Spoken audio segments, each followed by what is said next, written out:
Hello, and welcome to Positively Ernest, where we explore the timeless wisdom of Dr. Ernest Holmes, founder of the Science of Mind. I'm Gary Takesian, your guide on this journey of what I like to call consciousness renovation, which we do by examining our old beliefs and replacing them with new ways of thinking that help us create the fulfilling life we desire. Today's episode is titled What We Think About, We Bring About. And we start with this quote from Dr. Holmes. We are all immersed in the atmosphere of our own thinking, which is the direct result of all that we have ever said, thought, or done. All right, so let's unpack what Dr. Holmes is saying here. He teaches us that our thoughts create a mental world that we live in. And he invites us to recognize the profound influence of this lifelong collection of thoughts on how we interact with the world around us. You can think of this body of thoughts as producing our worldview, likes and dislikes, and how we relate to and treat other people. And in that context, you can see how it would literally dictate the quality of our life experience. Dr. Holmes also teaches us that we are drawn towards those things in life that we mentally embody. And that means that we will always attract to us in life those things that resonate with what occupies the majority of our thinking. And that circles around back to today's title, What We Think About, We Bring About. So how do we apply this in our daily lives? Well, our first step is to understand that we are not locked into a fixed way of thinking, that our thoughts are not cast in concrete. They can be changed. Now, we can't just unthink them any more than we can unsee something that we've already witnessed. But our thoughts can be changed by carefully examining the ones that don't serve us and replacing them with ones that do serve us.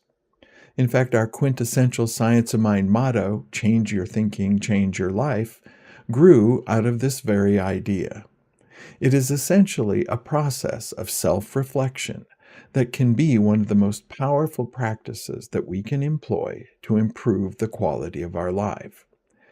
One of the ways that I've made sense of this mental atmosphere idea is by using a photography metaphor.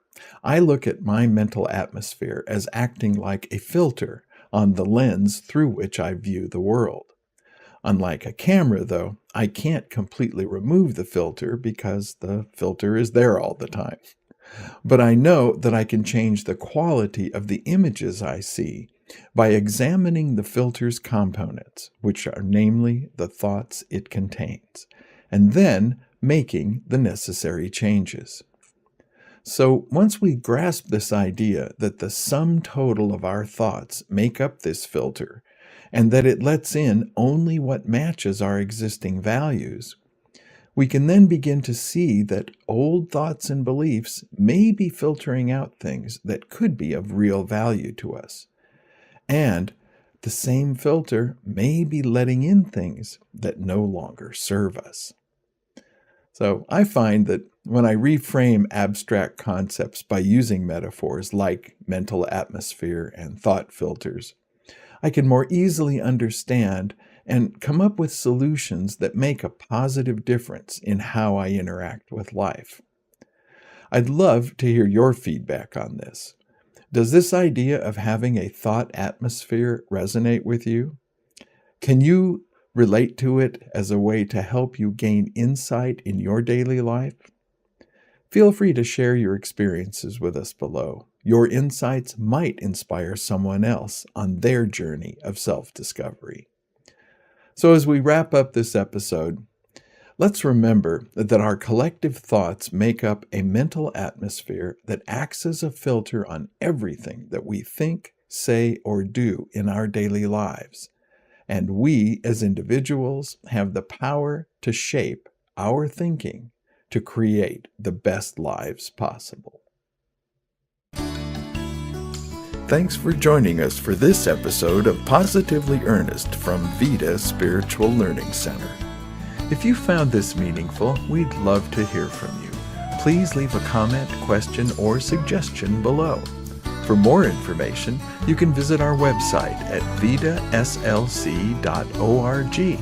where you can also make a tax-deductible donation to support the programming we provide for free. Don't forget to like and subscribe so you can be notified of future programs. Thanks, and we'll see you next time as we are Positively Ernest.